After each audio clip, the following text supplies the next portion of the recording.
Good evening, everybody, and welcome at the end of the world.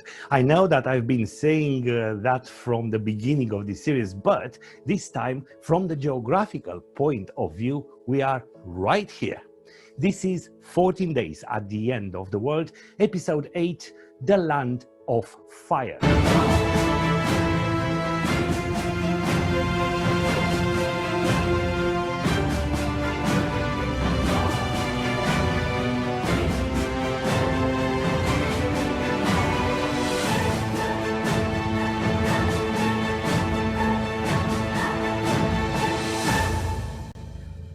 In the morning, Norwegian star entered the Beagle Channel, which separates the larger main island Tierra del Fuego from various smaller islands, and it's about 240 kilometers long, and it's about 5 kilometers wide at its narrowest point. The channel was named after the ship Beagle during its first hydrographic survey of the coast of the southern part of South America between 1826 to 1830. The ship continued the survey in the second voyage of Beagle, taking Charles Darwin along as a self-funding supernumerary, giving him opportunities as an amateur naturalist. Darwin has his first sight of the glacier when they reached the channel on 29th of January 1833. But where the Beagle Channel splits into two arms, the Norwegian star took the north one and entered a gorgeous channel known as a Glacier Alley. I would prefer the more elegant Glacier Avenue. And it is my pleasure to show you the Beagle Glacier, named after 5 European countries by the 19th century explorers who documented the region: Holland, Italia, Italy, Francia, France, Alemania, Germany, and España, Spain.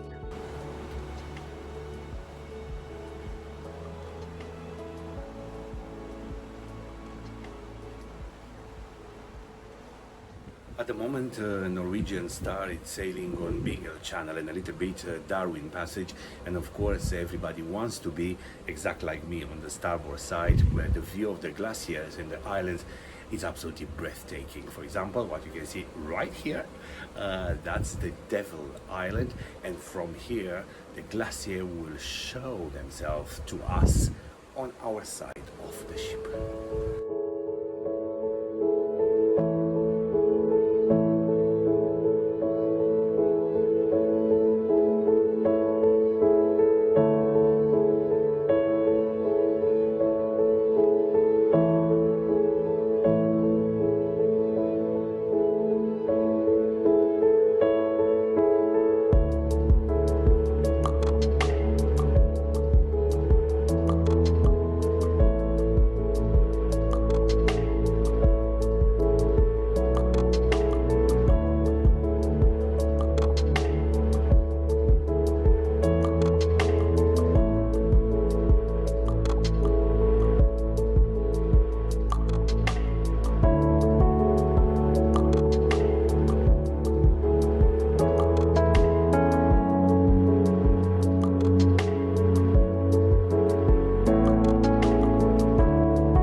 behind me, it's one of the most famous glacier in Beagle Channel, Italy glacier. Is the only glacier here touching the level of the sea, and therefore you can see so many pieces of ice floating on the surface of the water.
In the afternoon, after our arrival in Ushuaia, I decided to take the famous train at the end of the world and discover the unique stories of the prisoners sent here at the beginning of 20th century. The prison had its beginnings in 1902. The Siberia of the South hosted an array of fearsome characters, including the anarchist Simon Radovsky and the teenager serial killer Caetano Santos Godinho, with his nickname Big-Eared Short Man. Ushuaia had in those days only 40 houses. From there, the city was built with the work of the prisoners. The prisoners built the streets, public buildings, bridges, even made bread for the people in Ushuaia. And the prison gave impulse to the first essential services of electricity, telephone, and printing. The first Tren de los Presos, prisoner train, steamed into town in 1909, and the track was later expanded several times.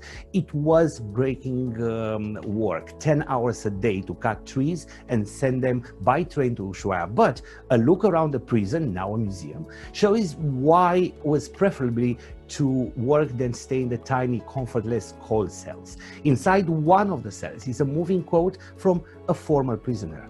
Laboring is the only way of defeating the prison. I will go out in the wood. At least I can breathe some air and see the sun. When the construction of the prison began in 1902, the workforce and the obtaining of natural materials to build the city came from the work of the prisoners confined at the end of the world. The train of the prisoners traveled to the interior of the forest almost 25 kilometers to look for stone and wood. For me, the journey started at the end of the world station, kind of a kitsch construction like an alpine chalet. After that, we drove into the forest of Toro Gorge, and after 15 minutes, we pulled into La Macarena station, manned by staff in yellow and blue striped prisoners' uniform. After that, the train Delfino del Mundo crossed the Pipo River, named after a prisoner who escaped briefly before freezing to death on the riverbank. Then, on board narration explain all these stories, and finally you enter Tierra del Fuego National Park. Now, get your tickets ready. All on board, ladies and gentlemen, all on board.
Tierra del Fuego is a territory where it is hard to distinguish myth from reality, pure legend from objective truth.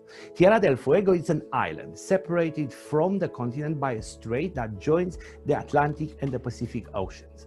Discovered in 1520 by Ferdinand Magellan, it was Magellan itself who saw a great number of fires burning day and night along the coast and give the name to this island, Tierra del Fuego.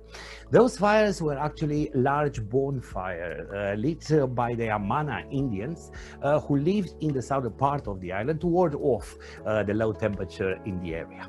In Ushuaia, our stop in this part of the world, I decided to visit one of the wonders at the end of the world.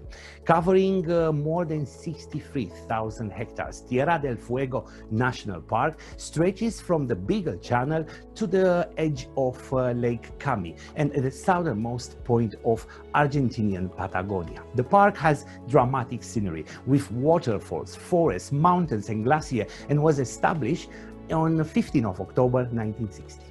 A Fuegian legend says that when God finished the work of creation, he sneezed, scattering the remaining scraps of the continental material in all directions. And thus was born this incredible scenery.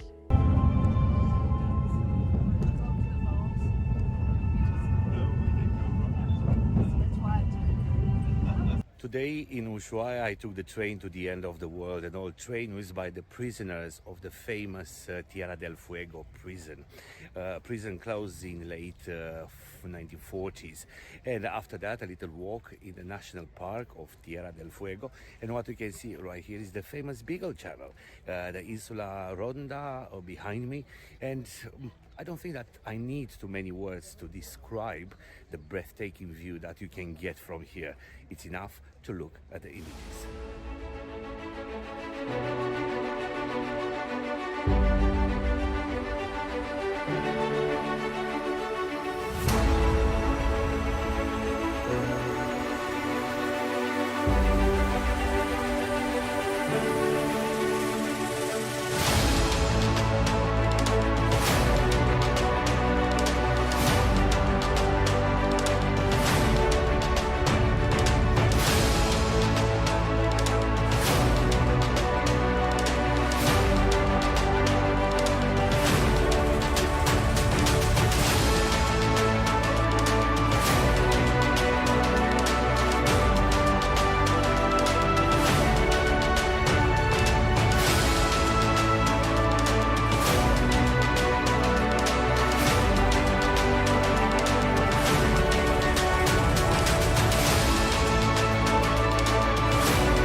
After the tour of Tierra del Fuego National Park, I had some time left before the ship's departure, so I decided to walk a little bit in Ushuaia, which is the southernmost city before Antarctica, and boy, are they proud of it.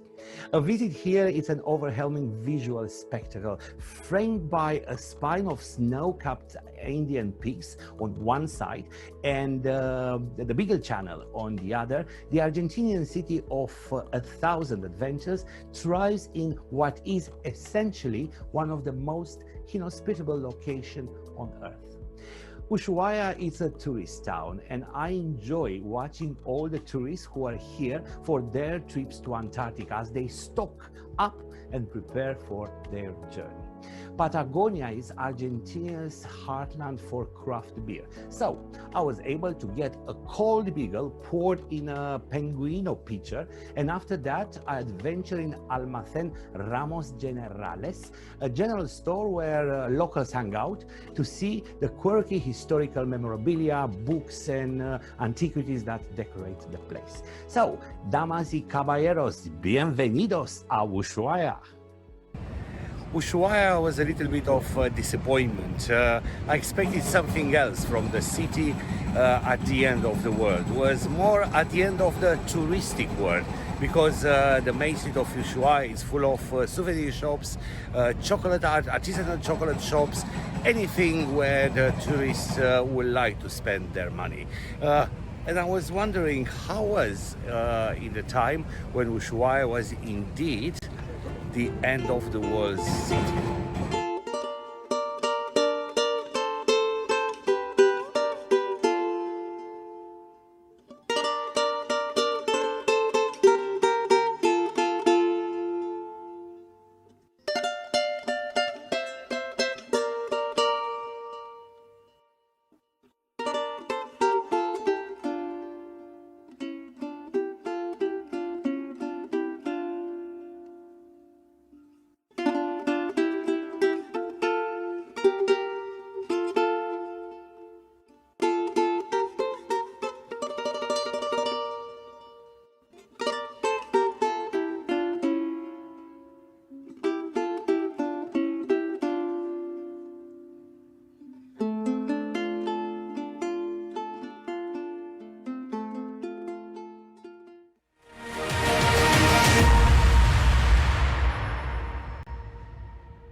If you ask in Ushuaia, everybody can show you Tienda de Popper, a shop nickname, a perfect place to buy anything for Antarctica.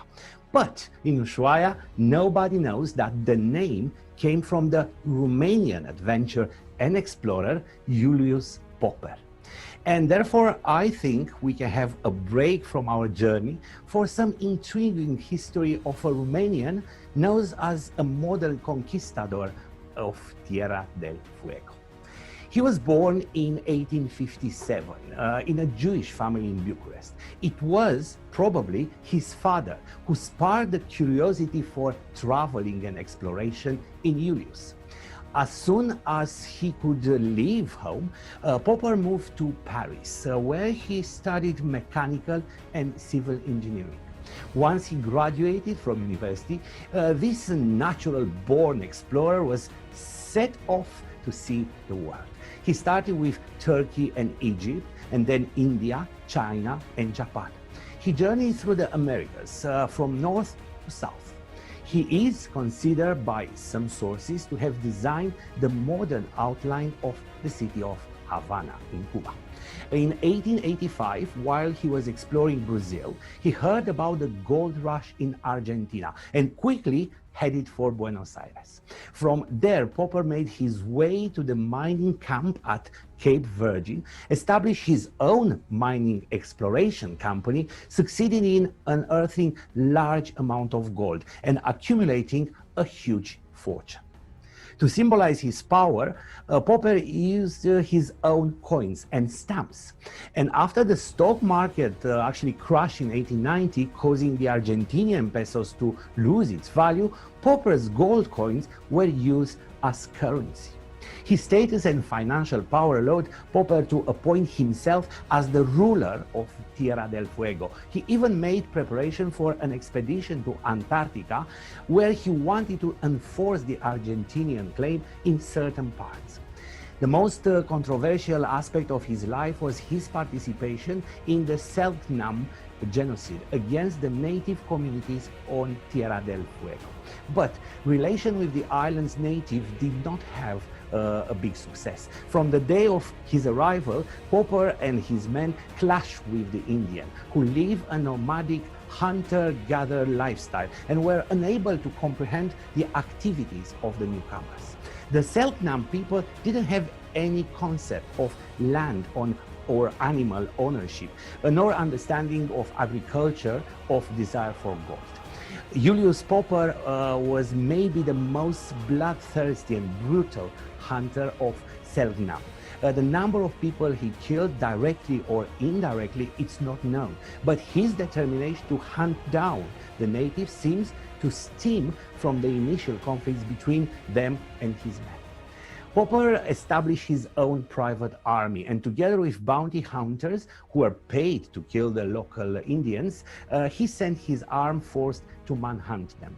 In the summer of 1893, at the age of 35, the young and ambitious explorer was found poisoned in his apartment in Argentina's capital.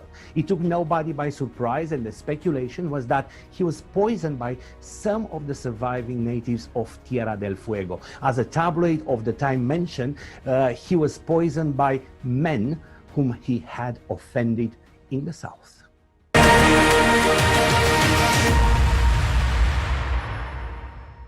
That's all for today. For tomorrow's episode, I want you to spend with me a couple of hours in what is considered to be the gateway to Antarctic, Punta Arenas. See you tomorrow at 6 p.m. Central European Time on YouTube channel Leonard Miron 1969. And don't forget that yesterday is but today's memory, and tomorrow is today's dream. Thank you for watching. Good night.